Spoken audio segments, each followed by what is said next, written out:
ఇంటి నుంచి బయలుదేరేటప్పుడు పిల్లి అడ్డొస్తే చాలు అపశకునమని ఇంట్లోకి వెళ్లి కాసేపు కూర్చొని కానీ మనం బయలుదేరాం. ఇక పొద్దునే నిద్ర లేవగానే పిల్లి కంట పడిందంటే ఆ రోజంతా మనసులో మెరమెరా ఉంటుంది. కానీ ఫారెన్లో మాత్రం పిల్లికి రెడ్ కార్పెట్ వేస్తారు. చాలా దేశాల్లో పిల్లి పెంపుడు జంతువు.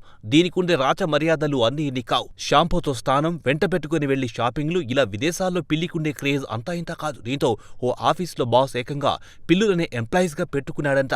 అవేం చేయకపోయినా వాటికి స్పెషల్ డెసిగ్నేషన్, స్పెషల్ క్యాబిన్లు పెట్టాడంట. అవి కూడా ఫుల్ టైం ఉద్యోగులే. మరి ఆ ఆఫీస్ ఎక్కడుంది?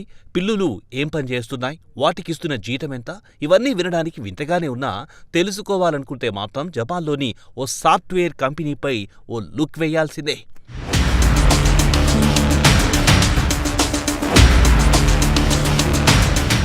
ఆఫీస్లో పిల్లులు ఎంప్లాయీలు వినడానికి కొత్తగానే ఉన్నా జపాన్లో ఓ సాఫ్ట్వేర్ కంపెనీ దీన్ని నిజం చేసింది. అయితే దీనికంటే ముందు జపానీయుల పిల్లలకున్న అనుబంధం గురించి ముందు తెలుసుకోవాలి. పిల్లులను అమితంగా ఇష్టపడే దేశం జపాన్. ఆ దేశంలో పిల్లుల కోసం క్యాట్ కెఫేలు, పిల్లులతో కలిసి ఉండడానికి అనుమతించే హోటళ్లు కామన్ గా కనిపిస్తుంటాయి. పిల్లుల్ని అదృష్ట దేవతలుగా, సంరక్షకులుగా జపానీయులు భావిస్తారు. దీంతో వాళ్ల సంస్కృతిలో పిల్లులు కూడా ఒక భాగం. అయితే వీటన్నిటికంటే అడుగు ముందుకేసి పిల్లులకు ఉద్యోగాలిచ్చి పెంచి పోషిస్తుంది క్యూనోట్ అనే సాఫ్ట్వేర్ కంపెనీ. ఇక ఉద్యోగుల నెలకొన్న టెన్షన్ను మటుమాయించేయడమే వీటి జాబ్.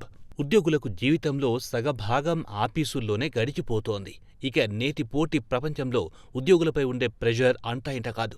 ఈ ఒత్తిడికి చెక్ పెట్టడానికి పెట్స్తో ఫ్రెండ్లీగా ఉంటే అలసట పోతుందనేది సైకాలజీని అమల్లో పెట్టాడు క్యూనోట్ సంస్థ అధ్యక్షుడు నొబయుకి తురుతా. వెబ్ డిజైనింగ్తో పాటు యాప్స్ను అభివృద్ధి చేసే సంస్థ క్యూనోట్. టోక్యోలో సుగినామి వార్డులో క్యూనోట్ ఉంది.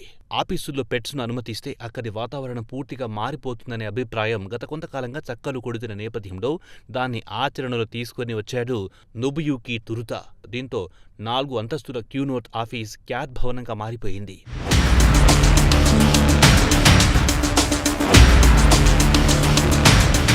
ఈ సంస్థలో ఉద్యోగులు 50 లోపే ఉంటే పిల్లులు మాత్రం 11 ఉన్నాయి. క్యూనోట్లో ఇవన్నీ కూడా ఫుల్ టైం ఉద్యోగులే. వీటన్నిటిలో పెద్దది పుతాబా. ఈ పిల్లి వయస్సు అక్షరాల 20 ఏళ్లు.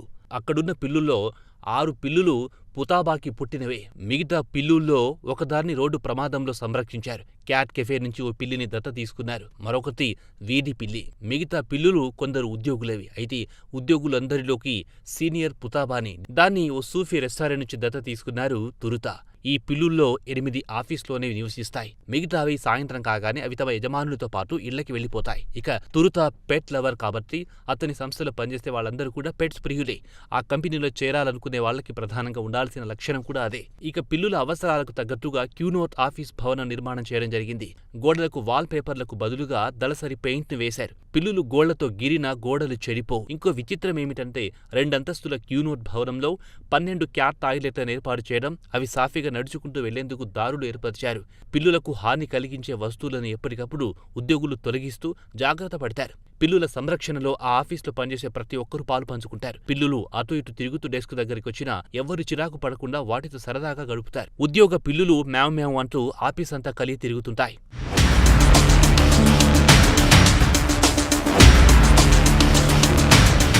దీంతో క్యూనోట్ కంపెనీ మంచి లాభాలు నడుస్తుందని, ఈ కంపెనీకి ఉద్యోగ దరఖాస్తులు కూడా పెరుగుతున్నాయని బాస్ నొబయుకి తురుతా చెబుతున్నారు. అదృష్టం, సంతోషం అన్నీ కూడా పిల్లులే తీసుకొని వస్తున్నాయని ఆయన ఉప్పొంగిపోతున్నారు. చూశారు కదండి, ఎలాంటి జీతం ఇవ్వకుండా ఓన్లీ ఫెసిలిటీస్ కల్పించి పిల్లులతో ఈ సంస్థ సీఈఓ ఎంత పని చేయించుకుంటున్నాడో.